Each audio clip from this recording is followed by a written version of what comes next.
दोस्तों, जब एक छात्र 10वीं या फिर 12वीं करने के बाद पॉलिटेक्निक करने की सोचता है तो उससे पहले उसके मन में एक सवाल जरूर आता है कि पॉलिटेक्निक किस ब्रांच से किया जाए, कौन सी ब्रांच उसके लिए अच्छी होगी, जिसमें उसे अच्छी नौकरी मिले, अच्छी सैलरी मिले, जिसके फ्यूचर में भी स्कोप ज्यादा हो। इसी की जानकारी आज आप लोगों को इस वीडियो के माध्यम से देने वाले हैं, जिसमें आपको टॉप 5 पॉलिटेक्निक ब्रांच के बारे में बताया जाएगा। तो इस वीडियो को आप अंत तक जरूर देखें। Number 1, polytechnic after class 10th and 12th। अगर कोई छात्र 10वीं पास कर लेता है तो उसके बाद वो पॉलिटेक्निक में प्रवेश ले सकता है। 10वीं के बाद प्रवेश लेने पर कोर्स 3 साल का होता है। वहीं अगर छात्र 12वीं करने के बाद पॉलिटेक्निक करना चाहता है तो लेटरल एंट्री के माध्यम से यह कोर्स 2 साल का होता है।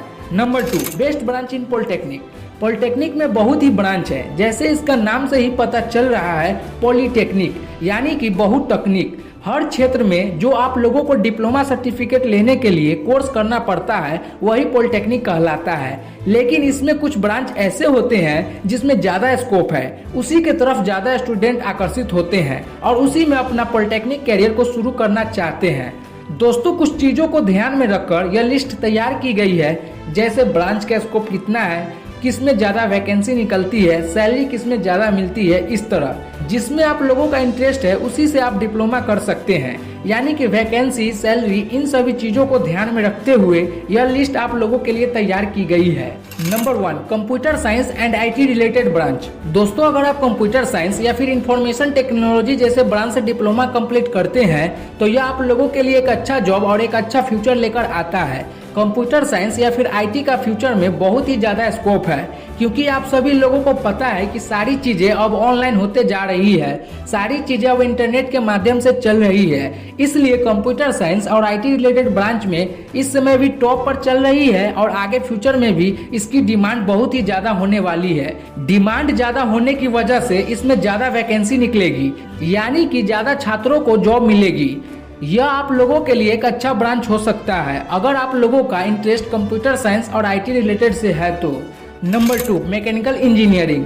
पॉलिटेक्निक की शुरुआत जब से हुई है तब से मैकेनिकल ब्रांच हमेशा से टॉप में रहा है, आगे फ्यूचर में भी रहने वाला है। इसका क्राइटेरिया इतना ज़्यादा फैला हुआ है जिसके वजह से इसको बहुत सारे ब्रांच में भी बदल दिया गया है, जैसे diploma in mechanical engineering, diploma in mechanical engineering automobile, diploma in mechanical engineering production, diploma in mechanical engineering refrigerator and air conditioning, diploma in mechanical engineering maintenance, diploma in mechanical engineering computer design. यानी कि mechanical engineering को भी कई branch में change कर दिया गया है, फिर भी इसके स्कोप में कोई कमी नहीं आई है। इस ब्रांच से डिप्लोमा करने के बाद आप लोगों को प्राइवेट सेक्टर में भी और गवर्नमेंट सेक्टर में भी जॉब मिल सकती है। तो अगर आप लोगों का इंटरेस्ट मैकेनिकल इंजीनियरिंग में है तो आप इस ब्रांच से डिप्लोमा कर सकते हैं। Number 3, civil engineering.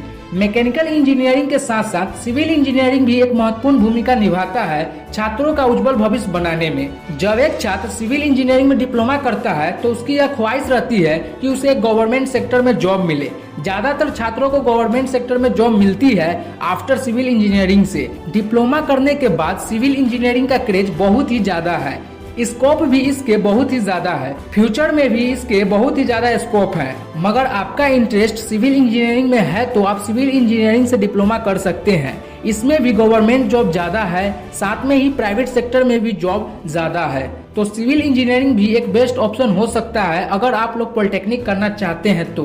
Number 4, electrical and electronics. हमारे टॉप 5 लिस्ट में चौथे नंबर पर आता है इलेक्ट्रिकल और इलेक्ट्रॉनिक्स से जुड़े ब्रांच। छात्रों का यह एक ऐसा ब्रांच है, ऐसा ट्रेड है जिसमें छात्र बहुत ही ज़्यादा इंटरेस्ट रखते हैं और इनको यहाँ पर हर क्षेत्र में, चाहे वो गवर्नमेंट सेक्टर हो चाहे वो प्राइवेट सेक्टर हो, आसानी से जॉब मिलने के चांसेस रहते हैं। अगर आप एक परफेक्ट इंजीनियर बनते हैं इलेक्ट्रिकल और इलेक्ट्रॉनिक्स में, उसकी पूरी नॉलेज रखते हैं तो बाकी ब्रांच की तरह इसका भी बहुत ही ज्यादा स्कोप है। फ्यूचर में आप लोगों को गवर्नमेंट जॉब में भी स्कोप है, साथ में ही बड़ी बड़ी कंपनियां में भी इलेक्ट्रिकल और इलेक्ट्रॉनिक्स के कारीगर की जरूरत पड़ती है। तो अगर आपका इंटरेस्ट इलेक्ट्रिकल और इलेक्ट्रॉनिक्स से जुड़े क्षेत्र में है तो आप इसमें भी डिप्लोमा करके एक अच्छी जॉब पा सकते हैं और अपने फ्यूचर को ब्राइट कर सकते हैं।